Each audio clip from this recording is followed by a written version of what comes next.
Je vous propose la lecture d'un texte que j'ai choisi d'intituler Les Trois Coups. Il date de 1804. Il est écrit par Grimaud de la Reynière, le fameux gastronome, qui nous y explique certains codes protocolaires quant à l'usage de boissons à servir à des convives lors d'un bon repas. Nous sommes donc au début du XIXe siècle. Être invité à la table de ce que l'on appelle un amphitryon est un grand honneur. Nous sommes à une époque où l'on ne préconise pas la modération. L'essentiel est surtout de satisfaire l'appétit et les sens, de passer des bons moments à table et puis de rentrer à pied ou en voiture à cheval par la suite. Découvrons donc ce que la Reynière préconise en matière de boissons et commençons par ce qu'il appelle le coup d'avant et le coup d'après. Le coup d'avant est très peu connu à Paris, mais il est fort en usage dans le nord de l'Europe, surtout en Suède et en Russie. Il consiste dans un grand verre de vermouth ou même simplement d'eau-de-vie que l'on présente à chacun des convives pour les mettre en appétit.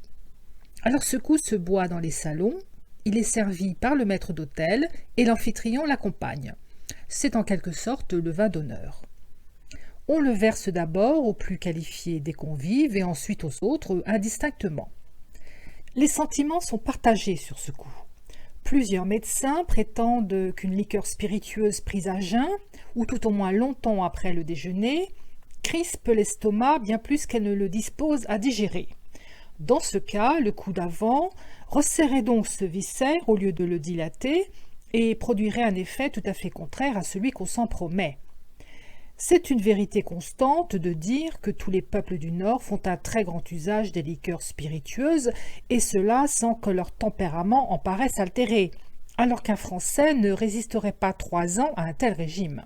On boit en effet dans ces pays-là le rhum et l'eau-de-vie, comme chez nous, le punch, le café ou bien le vin de champagne. Ces considérations nous portent à croire que le coup d'avant, si usité dans tous les pays septentrionaux et même à Vienne et dans toute la Haute-Allemagne, ne sera jamais adopté en France. Il n'en est pas de même du coup d'après qui consiste, comme l'on sait, en un demi-verre de vin pur qu'on boit immédiatement après la soupe.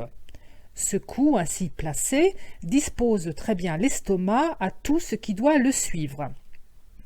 Il fait ainsi descendre le potage qui a l'inconvénient de gonfler ce viscère au lieu de le remplir. Il donne aussi du ton aux fibres, de la force au suc gastrique, de l'activité au mouvement péristaltique si nécessaire à la digestion. Je puis vous dire qu'il passe à Paris pour si salutaire qu'on y dit proverbialement que le coup d'après est un écu de moins dans la bourse du médecin. Enfin, ce qu'il y a de sûr au moins, c'est que personne n'en paraît incommodé. Les dames seules se refusent en général le coup d'après. Elles préfèrent celui du milieu. Mais si le coup d'après est favorable à la digestion, nous sommes forcés de convenir qu'il ne l'est pas toujours à la réputation vineuse de l'amphitryon. Je m'explique.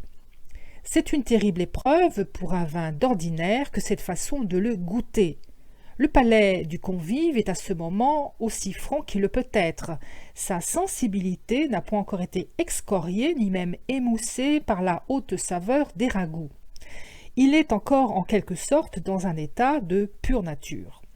Toutes les houppes nerveuses qui le tapissent et dont la finesse constitue la délicatesse du sens du goût, le premier des sens chez un gourmand, sont armées à ce moment de toute leur susceptibilité. Et c'est alors surtout que le palais devient un juge sévère et incorruptible.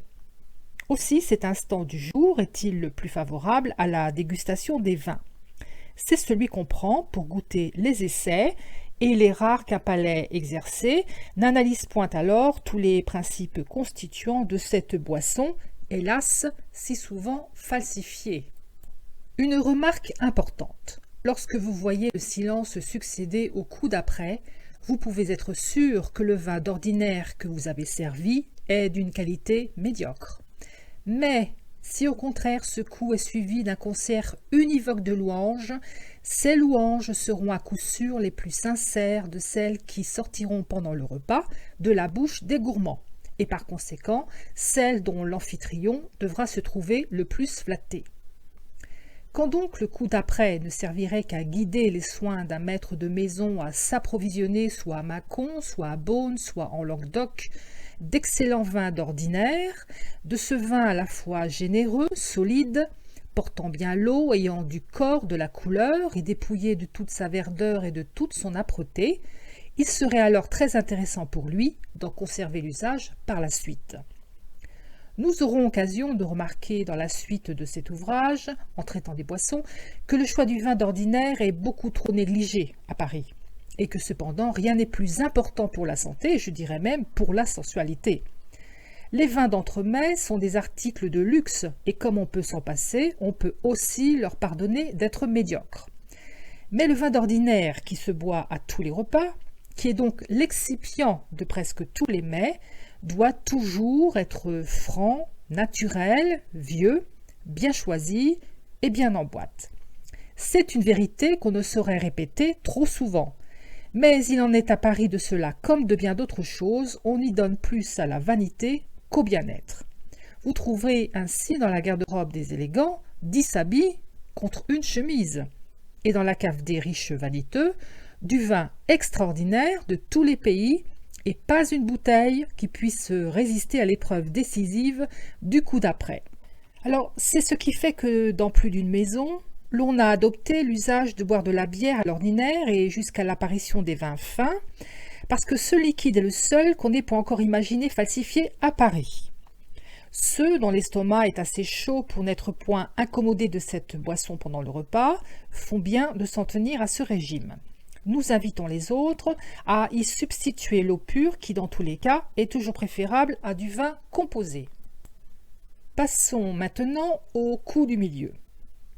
Avant de parler du café, des liqueurs, etc., qu'il nous soit permis de placer ici le coup du milieu qui a pris ce nom du moment auquel il arrive.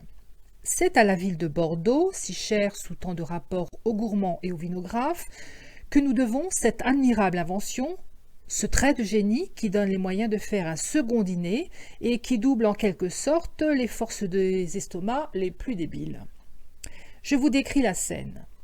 Entre le rôti et les entremets, c'est-à-dire vers le milieu du dîner, on voit à Bordeaux les portes du festin s'ouvrir et apparaître une jeune femme de 18 à 22 ans, grande, blonde, bien faite et dont tous les traits doivent porter l'empreinte de l'engageance. Elle a ses bras retroussés jusqu'à l'épaule et tient d'une main un plateau d'acajou dans lequel sont entaillés autant de verres qu'il y a de convives, et de l'autre, un flacon de cristal de Montcenis, rempli soit de rhum de la Jamaïque, soit de vin d'absinthe, soit de vermouth, quoique cette dernière liqueur appartienne plus spécialement au coup d'avant qu'à celui du milieu. Alors ainsi armé, notre hébé fait le tour de la table en commençant par le plus gourmand ou le plus qualifié des convives. Elle verse à chacun un verre du nectar amer qu'elle est chargée de distribuer, et puis elle se retire en silence. Car le coup du milieu doit toujours être simple, c'est ce qui en fait son effet presque magique.